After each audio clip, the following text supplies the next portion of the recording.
Good morning, all of you. I hope you all will be fine. Students, हमने geography का chapter 5 प्राकृतिक वनस्पति तथा वन्य प्राणी ये चैप्टर स्टार्ट किया हुआ था। इसकी ब्रीफ इंट्रोडक्शन और इसके कुछ शॉर्ट इम्पॉर्टेंट क्वेश्चंस के बारे में हम डिस्कस कर चुके हैं।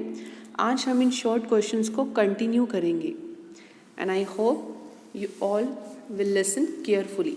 एंड स्टूडेंट्स, आप साथ साथ इन क्वेश्चंस की अच्छी तरह से लर्निंग भी करोगे।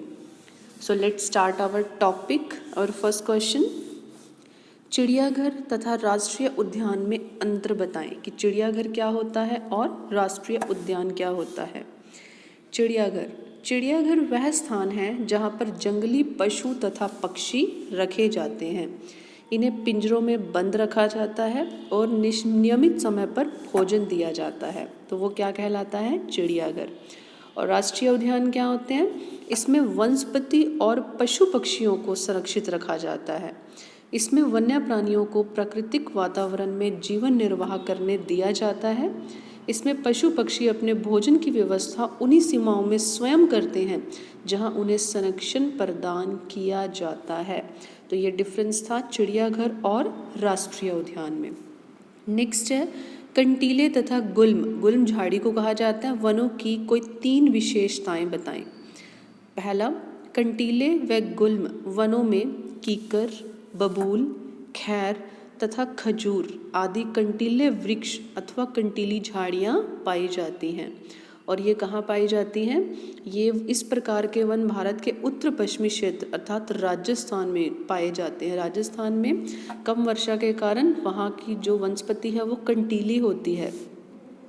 नेक्स्ट है सेकंड पॉइंट, कंटीली प्रकार की ऐसी प्राकृतिक वनस्पति उन स्थानों पर मिलती है जहाँ पर बहुत कम वर्षा होती है।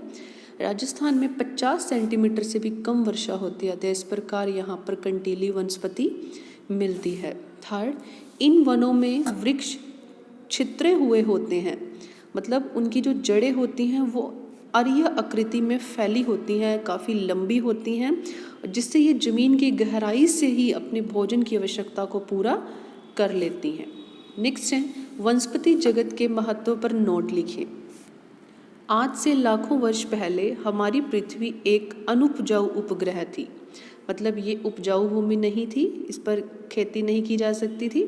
पृथ्वी पर आबादी के होने वाले सर्वप्रथम जीवन का संबंध वनस्पति जगत से था। इस जगत से मतलब सबसे पहले वनस्पति जगत की आबादी आई। इस जगत ने पशु जगत के विकास के लिए रास्ता तैयार किया। पौधे सूर्य की शक्ति से पशु जगत के प्राणियों के लिए भोजन तैयार करते हैं। पशुओं का जीवन पौधों द्वारा दी गई शक्ति तथा भोजन पर निर्भर करता है। पौधे प्राकृतिक सौंदर्य में वृद्धि करते हैं। पौधे मनुष्य को भोजन तथा अनेक प्रकार के फल और फूल प्रदान करते हैं। इनसे हमें लकड़ी और अनेक प्रकार की जड़ी बूटियाँ प्राप्त होती हैं। पौधों से हमें अन्य कई प्रकार के पदार्थ भी मिलते हैं जिन पर हमारे कई उद्योग निर्भर हैं। तो बेटा ये इनके शॉर्ट क्वेश्चंस थे। अब नेक्स्ट इसके लॉन्ग क्वेश्चंस हैं। तो फर्स्ट लॉन्ग क्वेश्चन, भारत में पाई जाने वाली प्राकृतिक वनस्पति अथवा वनों का विस्तार पूर्वक वर्णन कीजिए। ये इम्पॉर्टेंट क्वेश्चन है, ये एग्जाम में पुट होने वाला क्वेश्चन है। तो भारत में मुख्य 5 प्रकार के वन पाए जाते हैं जिनका वर्णन निम्नलिखित है। फर्स्ट है उष्णकटिबंधीय वर्षा वन। ये कहाँ पाए जाते हैं? ये वन पश्चिमी घाटों से अधिक वर्षा वाले क्षेत्रों जैसे कि अंडमान और निकोबार द्वीप समूह, लक्षद्वीप समूह, असम के ऊपरी भागों और तमिलनाडु के तट तक सीमित हैं। और ये कहाँ होते हैं? यहाँ पे 200 सेंटीमीटर से अधिक वर्षा होती है। ये साल भर गर्म और आर्द्र रहते हैं, इसीलिए यहाँ की जो वनस्पति और झाड़ियाँ, वृक्ष में लताएं उगती हैं और वनों में इनकी विभिन्न ऊंचाइयों के कई स्तर देखने को मिलते हैं। ये सारा साल हरे भरे रहते हैं। और इनके प्रमुख वृक्ष कौन से हैं? आबनूस, महोगनी, रोजवुड, रबड़ और सिंकोना। ये 1 नंबर के अंदर भी क्वेश्चन पूछा जा सकता है कि इन वनों में पाए जाने वाले प्रमुख वृक्ष कौन कौन से हैं। सेकंड है उष्णकटिबंधीय पर्णपाती वन। ये वन भारत में सबसे अधिक क्षेत्र में फैले हुए हैं। इन वनों को मॉनसूनी वन भी कहते हैं और यहाँ 70 से 200 सेंटीमीटर तक वर्षा होती है। इन वनों के वृक्ष शुष्क ग्रीष्म ऋतु में 6 से 8 सप्ताह के लिए अपनी पत्तियों को गिरा देते हैं। और ये कहाँ पाए जाते हैं? ये पश्चिमी उड़ीसा, छत्तीसगढ़, झारखंड तथा पश्चिमी घाटों के पूर्वी ढालों तक पाए जाते हैं। और इसके अंतर्गत कौन कौन से वृक्ष आते हैं? अर्जुन, साल, शीशम, बांस, रवैर, कुसुम, चंदन तथा शहतूत के पेड़ आते हैं। थर्ड है कंटीले वन तथा झाड़ियाँ। जिन क्षेत्रों में वर्षा 70 सेंटीमीटर से भी कम होती है, जैसे कि राजस्थान में, इसीलिए यहाँ की जो वनस्पति होती है वो कंटीली होती है, ज़्यादातर ये राजस्थान में। इसके अलावा छत्तीसगढ़, गुजरात, मध्य प्रदेश, उत्तर प्रदेश तथा हरियाणा के शुष्क क्षेत्र में इसमें शामिल होते हैं। और इसके अंतर्गत कौन कौन सी प्रजातियाँ आती हैं? अकासिया, खजूर, यूफोर्बिया तथा नागफनी यहाँ की प्रमुख प्रजातियाँ हैं। नेक्स्ट है पर्वतीय वन। फर्स्ट, पर्वतीय वन के अंतर्गत आर्द्र शीतोष्ण कटिबंधीय वन आते हैं। ये वन 1000 सेंटीमीटर से 2000 मीटर तक की ऊंचाई वाले क्षेत्रों में पाए जाते हैं। इन वनों में चौड़ी पत्ती वाले ओक तथा चेस्टनट वृक्ष पाए जाते हैं। सेकंड है, इसी का ही सेकंड पॉइंट, शंकुधारी वन। ये वन 1500 मीटर से 3000 मीटर की ऊंचाई वाले क्षेत्रों में होते हैं। इसके अंतर्गत चीड़, देवदार, सिल्वर फर, सपूस, सीडर इन वनों में प्रमुख वृक्ष पाए जाते हैं।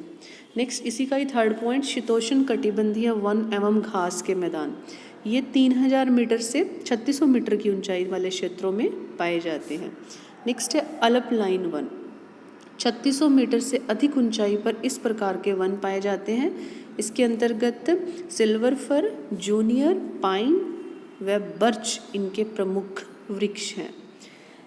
Next last point, fifth, mangrove one. Most important question, ये शॉर्ट क्वेश्चन में भी पूछा जाता है।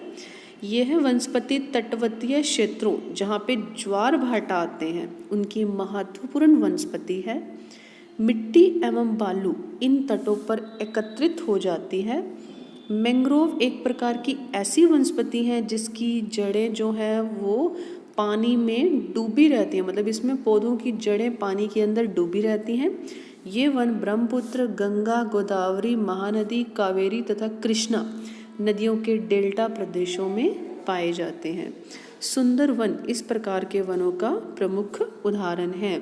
इस वन में सुंदरी नामक वृक्ष पाया जाता है, इसीलिए इन वनों को सुंदरवन के नाम से जाना जाता है।